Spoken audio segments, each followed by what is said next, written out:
Happy holidays, everybody. This is TopTierYugioh, and today we have a Subterror deck profile. But not an ordinary Subterror deck profile. This is going to be Subterror Metalfoes. So I'm super excited to bring this to you guys. So definitely let me know what you think after watching the entire video. So we're going to talk about why this works, the individual card choices, and then afterwards, there's a special treat. We have 2 matches. Both of them went to game 3, so we have 6 duels total. The first match is against the new Eidolon archetype that's going to be coming out in Fusion Enforcers in February. Then we have another match against Blue Eyes. So we've got a lot to cover, so let's go ahead and get into it. Alright, so first let's talk about why this hybrid works. So we didn't just get Subterrors and then randomly toss in some Metalfoes. This was calculated. We did this for a reason. And the reason this works is because the main goal of a Subterror deck is to summon your behemoths and then use their effects to win the game usually. And pre-Invasion Vengeance, we only had one actual way to really summon the behemoths, outside of their effects to flip themselves face down and then special summon one from your hand. But the main way that you would summon them would be through Subterror Nemesis Warrior. And that required you to have another monster on the field, and so pre-Invasion Vengeance builds of Subterrors focused on getting your monsters on the field to tribute for Nemesis Warrior. Now we have another way to summon our behemoths. We have Subterror Nemesis Archer. And so when she's destroyed, she special summons a behemoth from your deck on face up or face down defense, very similar to Nemesis Warrior. And so now we need to think of some way to mesh these 2 archetypes together. We need to destroy cards, and we need to special summon other cards for Nemesis Warrior. And Metalfoes are the perfect combination of the 2. Metalfoes can destroy Archer to trigger her effect, but they also allow you to pendulum summon other monsters, including behemoths themselves, to tribute for Nemesis Warrior's effect. And then finally, the Metalfoe entity works by itself on its own, so even without Subterrors, if you open a hand of all Metalfoes, you still have a pretty good hand. And so the Metalfoes work with Archer, they work with Nemesis Warrior, and they work by themselves. So that makes it a very smooth combination of the 3. So let's go ahead and get into the individual card choices. So first we play 3 Subterror Nemesis Archer. She's one of the main engine cards of the deck, one of the main ways that we're going to summon our behemoth monsters, and is extremely useful for setting up defensive boards. Next we have 3 Subterror Nemesis Warrior. Again, he also lets you special summon your behemoths, so we gotta play 3. But his graveyard effect is one of the more important effects in this entire deck. The fact that it keeps bringing itself back really allows you to have a consistent stream of monsters, while setting up a lot of rank 4 plays as well.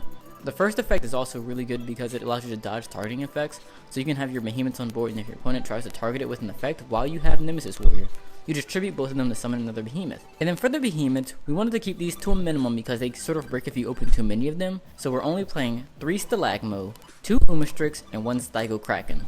And so I decided to play 3 Stalagmo more than any other one because it's the only behemoth that gives you more cards. All of the other behemoths take away cards from your opponents, but inherently that's not ideal when you're deck building. You want to give yourself more cards so you can win with more cards. You don't really want flip effects that like 1-for-1 with your opponent. It's just not that good. So Stalagmo is really great, plus it has the highest attack outside of Ultramophis. And then I like 2 Umastrix because that removal effect is just so useful against like pretty much everything. Like I can't think of an archetype where banishing a face-up monster or any monster really is irrelevant. So anytime you can banish a monster your opponent controls, it's going to be a good effect. And so we need Umastrix within this deck as well. And then finally Stygo Kraken for destroying back row, and also it works well with combination. So you can set combination with your Metalfoe effects, then flip Stygo Kraken to destroy it, get your other scale, and now you have a complete set of scales so you can do some pendulum shenanigans. So Stygo Kraken's really important to the deck, as well as for just destroying your opponent's back row too, which does come up. And so if you're interested in any of the other Metalfoe monsters, especially some of the newer ones, definitely check out my video on all the new Subterror monsters from Invasion Vengeance. If you're interested in the other Subterrors, like some of the older ones, check out my other videos for that. I actually have a whole playlist of Subterror videos, so if you're interested in more Subterror content, this is the place to be. Like, my channel is full of it. And so let's go ahead and get into the Metalfoe portion of this deck. We have 3 gold drivers, 1 silvered, 1 Bismugear, and 3 Steelins. And so we're playing this ratio because I wanted 8 scales. 8 felt like a really comfortable number where I'm not drawing too many of them, but I'm drawing at least maybe 1 or 2 in each hand. Because again, we want to be able to get our Subterror plays off. This isn't like a hardcore full Metalfoe deck. And so I wanted 4 high scales and 4 low scales. I chose Gold Driver for my low scale, or the main low scale. I'm playing 3 of them and 1 silvered, because I do have other rank 4s in this deck, or level 4s in this deck. So Nemesis Warrior gives you a lot of access to a level 4 monster with its effect. So I wanted to have Gold Driver as another level 4 that I could easily summon and then go into a rank 4. And then for the 8 scales, 3 Steelins and 1 Bismugear. I definitely wanted the 1 Bismugear because it's individually the best Metalfoe to have, because when destroyed it kind of floats. But then also I chose the Steelins because I didn't want to brick on Volflame, so I needed high scales. and the choices are Stealing, Volflame, Bismugear. Bismugear can't be pendulum summoned, so it's not ideal. Volflame can't be normal summoned, so that's not ideal. So Stealing kind of fit the bill for everything. It can also be searched by Painful Decision, which we do play 2 of. So next, we have 3 Gofu and 2 Eccentric Archfiends. Both of these work very well with the Metalfoe engine, so I wanted to sort of throw them in here too to just strengthen the deck a little bit. Gofu does work with Subterrors too, however, because Gofu is a monster that you can special summon and then use with Nemesis Warrior's effect. It's something that you can use to tribute summon your Stygo Kraken, or if you summon Stygo Kraken from the deck, it's a level 5, so you can send it to the graveyard to make Ultimaya Zolkin with Gofu. So it has a lot of different synergies with the deck outside of just being like good with Metalfoes. It does synergize with the Subterrors a little bit. And then I wanted Eccentric Archfiend in this deck for 2 main reasons. One being a way to back row monsters, anything, like exactly what Eccentric does. So if you look at this list, there's no other way to destroy my opponent's card, so I needed something to do that. But I also wanted something to increase the consistency a little bit. And so Eccentric Archfiend does just that. One, it acts as a scale, but it also can destroy combination to search my other scales. So if I open a high scale and Eccentric, same way it works in Metalfoes, it works in this deck in helping you set your scales, while also being a way for you to out your opponent's boards. So I really like Eccentric Archfiend, especially at 2. Next for the spells, we play 6 Hidden Cities, 3 Hidden Cities, 3 Terraformings. And while it's only a once per turn effect, you can activate more than 1 Hidden City. You want to play as many copies as possible because you want to see it as often as possible. The games you lose are the games you don't see Hidden City. That card is insane in this deck, and it really helps you set up these semi-unbreakable boards where you have Nemesis Warrior, a Behemoth, and Hidden City. And it just allows you to play around almost anything your opponent can do. It's just really powerful. You have to see it. Next, we play 2 Painful Decisions and 2 Pot of Desires. These are both for consistency. So Painful Decision essentially means you have 10 Metalfoes in your deck, and it's a card that can be either a high scale or a low scale. And then Pot of Desire just helps you see your combo pieces that much more, especially Hidden City, since you do have 6 of them in the deck. And the final spell card we play is 1 Metalfoes Fusion. And this, I was a little iffy about at first because, like, you can't really fuse with any of the Subterrors. I mean, you can make Adamante, but that's not, like, good. But I wanted to include it just for those rare situations where you do have multiple Metalfoes. And even if you don't have a lot of Metalfoes, you can set up for a fusion play. So like if you just open 1 or 2, you can set your combination or your counter. That's going to get you a second one. And then it's pretty likely that you draw into a third one, or you can set one up with, again, counter or combination. You can keep getting more Metalfoes, and then at that point you can fuse with them. And so fusion, while being really bad to draw with your Subterror engine, it's kind of necessary for your Metalfoe engine. But it's definitely something I would consider cutting, possibly. And then the other Metalfoe spell or traps we play are 1 counter and 1 combination. So I wanted to minimize the number of Metalfoe spell or traps I play because they don't work with the Subterrors.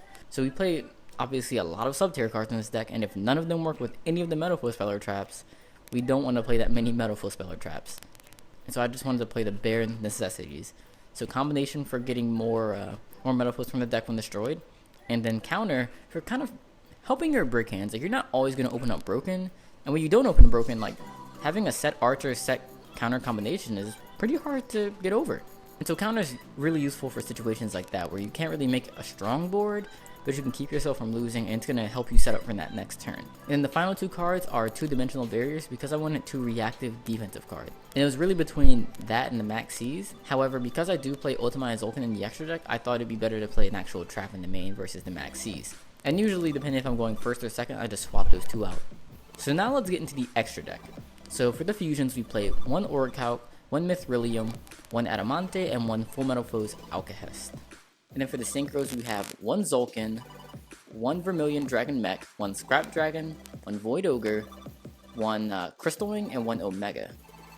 So it's pretty close to what you would see in the Metalfoe deck because, like, Gofu sets up your synchros in the same way as it would in a standard Metalfoe deck. And then for the Xyzes, we play 1 Utopia the Lightning, 1 Utopia, 1 Castel, 1 Direwolf, and 1 Daigusto Emerald. Emerald is probably my favorite because you can really run through your Subterror engine quickly when you have Hidden City up, because you're burning through your archers, your Nemesis warriors. Like, you just go through a lot of monsters so fast. And so I love Daigusto Emerald to put them back in the deck so you can keep using them. So then for the side deck, the only cards that I actually side right now, like most of these are just things I wanted to discuss, but the only cards I'm actually siding are the Raigeki, the Cosmic Cyclones, and the Maxis. Like Maxis and the Raigeki, like pretty much all of those for going second, depending on what deck I'm going against. And then for going first, I would just play the main deck. The rest of the cards in the side deck are things I want to discuss. So now that we've talked about the deck, let's get into some of the duels. And so let's go ahead and get started with the first one. Alright, so in the first duel against Eidolon, we have a pretty decent hand. We have Gofu, Gold Driver, Hidden City, and Nemesis Warrior. However, we're going second, he's going first. He uses his Wind Witches to make a very easy Crystal Wing Synchro Dragon, which is going to pose a little bit of a problem for us. Then he summons the Alistair to search the fusion, then he's able to fuse for the level 5. The level 5 has a quick effect to where he can target a face-up monster on my side of the field and destroy it in either player's turn. So I special summon the Gofu, maybe trying to bait the Crystal Wing. He doesn't take the bait. I normal summon my Nemesis Warrior, and he chains the Eidolon. I try to chain Nemesis Warrior, but then he negates with the Crystal Wing. But now I'm able to set both of my scales and try to pendulum summon to make a synchro. But however, he does have the artifact Sanctum, and he summons a Mortal Talk to destroy my other scale. And now I have to pretty much go into a defensive play with just counter. And pretty much at this point the game is over, as he has Crystal Wing, a fusion, and then he's able to fuse a couple more times. And what really blew me away was the fact that one of the fusions can attack all of my monsters and it pierces. So in a deck like this, he can just attack Gofu, then attack a token, and that's pretty much game. And I completely misread it and summoned the Bismuth in defense and pretty much gave the game to him, even though it was already over. So in game 2, I get to go first, and I open up with Gofu and a Nemesis Archer. And so I destroy Archer with a Gold Driver, and then I take a really risky play and go into an Ultimate Zolkin without having a card to set. But I draw a card to set off of the Metalfoes fusion, which was a Pot of Desires. Lucky, right? So then from there I'm able to go off. So I'm able to set up my own Ultimaya and Crystal Wing, setting a barrier counter combination as well. So now I actually should have negated the Eidolon monster, Alistair. However, he still had so many cards in hand, I wasn't quite sure what to negate. I haven't really tested against this deck that much. But the Dimensional Barrier definitely saved me this turn. And then on my next turn, I'm able to destroy the combination and then search another scale. And as you'll notice, I was playing double combination in this build. That's what I was playing originally, but it definitely bricked a lot more than I wanted to, so I decided to go down to 1. And so ignore that for now.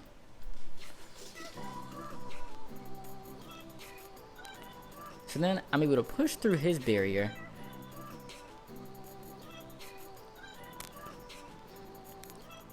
So then on his next turn, he didn't have any resources left to handle my field. And so in game 3, he goes first and sets 4 back row. And so I'm super scared right now, and I summon Gofu, and I was actually wondering, like, do I summon these tokens in Gofu in attack or in defense? I don't know if he's going to be able to fuse for that one that does the piercing. And so I have to really watch if I get my fire monsters in the graveyard. So I'm trying to be very careful with that. I also don't know if he has anti-spell, or if he plays it in his side, or if he might draw it or not. So I go ahead and put Eccentric in my scale just in case, but I'm not going to blindly use it in the 3 back row. And so he does fusion summon, but nothing I need to worry about, just a monster with really high attack. So I go ahead and use Nemesis Warrior's effect, but he changed the DD Crow to it, and that doesn't allow it to resolve because there's nothing to summon back from the graveyard. So then on my next turn, I draw, I think, the worst card possible, which was Metalfoes Fusion. And so I'm forced to just set it with a counter and pass. So now he's gaining so many resources, he's able to summon the Alistair, and then just sort of do so many different things. I summon the Bismuth with a counter, and so he doesn't attack to avoid triggering the effect. So that's one thing I really do like about having Bismuth in the deck. So now instead of pretty much destroying one of his blind back row, I have to destroy my own combination to set up a Mithrilium play. And I maybe should have activated Mithrilium's effect to kind of bait the fusion's effect, but he had the monsters in hand anyway, so it didn't quite matter. And I was able to float, so it's kind of irrelevant. But it allowed me to go into a synchro play, which he also had the strike for, which is really bad, which is why I decided to go into Omega, so I could shuffle things back into my deck. Then I'm able to summon an Alcahest and pass to him. I was hoping he didn't have enough cards to negate the Alcahest as well, but he had enough cards to discard for the Earth Eidolon, or I don't remember which one is which. So I'm sorry about that, but he's pretty much able to outgrind me, and because his deck's ceiling is higher, he's able to just make so many more plays in the turn than I could. So that's really unfortunate. But let's go ahead and move into the next match. And so, game 1 against Blue Eyes, we open a pretty awkward hand. Not the best. We have 2 Archers, 2 Hidden Cities, and a Behemoth. So we really can't do anything besides set Archer and keep him from attacking with the Hidden City. But he summons an alternative and destroys Archer, triggering the effect, allowing me to summon a Stalagmo. So that lets me get into my engine a lot more, and ooh, so lucky that I drew into a high and low scale with Stalagmo. So So I'm able to pendulum summon out my whole hand, banish his alternative, and then destroy the archer to search for another behemoth. I search another stalagma because it has just enough attack to win me the game. Then I normal summon a Nemesis warrior and OTK him from there. So this game really shows the power of the pendulum mechanic in this deck. So now in game 2, I'm going first. And I was surprised that he let me go first because generally going second in this format's kind of hard to do. So I really thought that he would choose to go first. But he's able to max C on my Nemesis Archer, and then he Valors the effect of Umastrix to flip itself face down. And I wanted to flip Umastrix face down so I could summon the other behemoths from my hand. So that's why I summoned it face up versus in face down defense, because I wanted to get those behemoths on the field. But then he Twin Twisters my counter and my scale, gets rid of my Umastrix, and then summons a Dark Matter Dragon.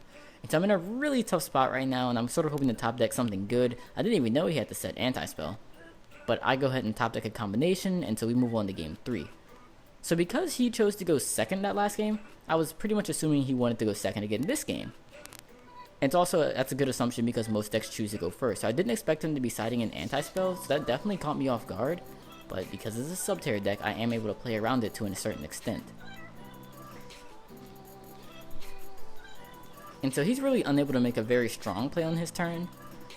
Oh, and he attacks into the archer, triggering the effect. And then I'm able to again get a stalagmo and get my engine going, and I drew into a cosmic cyclone. Clutch. I can't activate it this turn, but I can definitely activate it on my next turn if he doesn't destroy it. And he doesn't have any play, he just sets a stone. And that's just pretty much game over for him because I'm able to get rid of the anti-spell. His other set's just a Twin Twisters, nothing to worry about. Then I'm able to set both of my scales, pendulum summon the Eccentric and another Nemesis warrior, Eccentric to destroy his monster, and then I'm able to OTK from there. He immediately scoops it up. And so again, that just shows how powerful the pendulum mechanic is and how good Stalagmo is. Because you noticed in 2 of those duels, Stalagmo draws were just so clutch, and that's why you want to play 3 of it versus any other Subterror. Stalagmo gets you to your other cards, versus only having the other card to answer those really specific situations where you might need them. So definitely let me know what you guys think about this deck profile in the comment section below. Please like, comment, and subscribe for more Subterror information. My channel has a lot of Subterrors. I've got a lot of videos on it, a lot of playlists for it. So definitely check those out if you're interested. Thanks for watching, guys, and I'll see you guys later. Bye.